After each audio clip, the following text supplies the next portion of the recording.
தன்னுடைய பத்திரிகையில, தன்னுடைய முரசொலி பத்திரிகையில மு.க. ஸ்டாலின் அவர்கள் திமுகவினுடைய வீட்டு பிள்ளைகள் எல்லாம் இருமொழிகளில் தான் கற்கிறார்கள் என்று அவர் வெளியீடு கொடுக்க தயாராகிறாரா? எல்லா அரசு பள்ளிகள், மாநகராட்சி, நகராட்சி பள்ளிகள், ஊராட்சி பள்ளிகள் ஏதாவது இருந்தால் எல்லாம் எடுத்துங்க.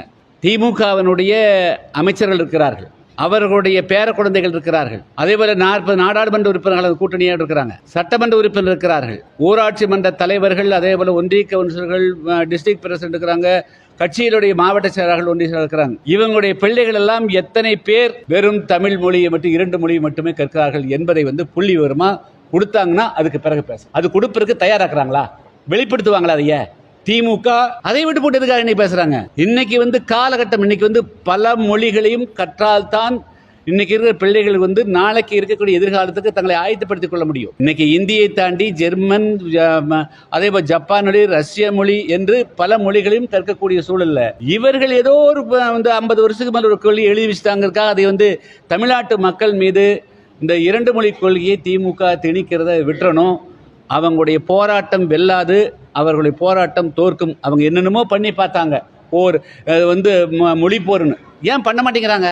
திமுக மொழி 2 மொழிக்குள்ள மொழி போர் துவக்கி பார்க்க வேண்டியது தானே, ஏன் அதுக்கு தயங்குறாங்க?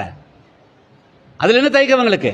அதனால அவங்களால இந்த மொழியை வச்சு பாலிடிக்ஸ் பண்ண முடியாது. அது அட்டர் ஃபெயில்யூர் ஆயிரும் அப்படின்னு தெரிஞ்ச பிறகுதான் இன்னொன்னுக்கு இப்போ ஜம்ப் பண்ணுறாங்க. உடனடியா தொகுதி போகுது.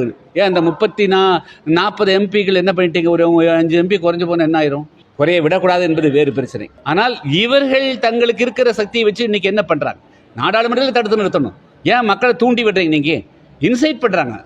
ஒரு ஆட்சியில் அமர்ந்து கொண்டு இந்த மாதிரி மக்களை பீதி கிளப்புறதே சட்டவிரோதமாங்க. இவர்கள் ஒரு 50-60 வருடங்களுக்கு முன்பாக அல்லது 70 வருடங்களுக்கு முன்பாக தமிழகத்தில் 10% 15% மட்டுமே கல்வி பெற்றவர்களாக இருந்தார். அன்றைய காலகட்டத்தில் திமுக இந்த மொழி 2 மொழி 3 மொழி என்று சொல்லி தமிழ்நாட்டு மக்களை அச்சுறுத்தி, அதாவது இன்னும் சொல்ல போனா அவங்க பூதாகரப்படுத்துவாங்க, அச்சுறுத்துவாங்க, அதுக்கு பிறகு ஓட்டை அழிக்குவாங்க. இதுதான் மத்திய அரசுக்கு எதிராக அவங்க செய்யறது. அதனால இந்த 2 மொழி 3 மொழி இதை என்னுடைய புதிய தமிழகத்தினுடைய கருத்து என்னன்னா, எத்தனை மொழியை கற்க வேண்டும் என்பது, தன்னுடைய குழந்தைகளுக்கு என்ன கல்வியை கொடுக்க வேண்டும் என்பதை முடிவு செய்ய வேண்டிய இடத்தில் இருக்கக்கூடியவர்கள் பெற்றோர்கள். எந்த மாதிரி மொழியை கற்கணும் முடிவெடுக்க வேண்டியதும் குழந்தைகளும் மாணவர்களும் தான். எனவே இதுல திமுகவினுடைய கொள்கையை கொண்டு போய் ஏழை எளிய பிள்ளைகள் மட்டுமே அவர்கள் சொல்லக்கூடிய கொள்கையை ஏற்றுக்கணும் அப்படிங்கிறது எந்த விதத்திலும் நியாயம் இல்லை. நான் ஒரே ஒரு கேள்வி அப்பீல் பண்றேன். இதை கண்டிப்பா நீங்க லைவா இருந்தா நல்லா இருக்கும்.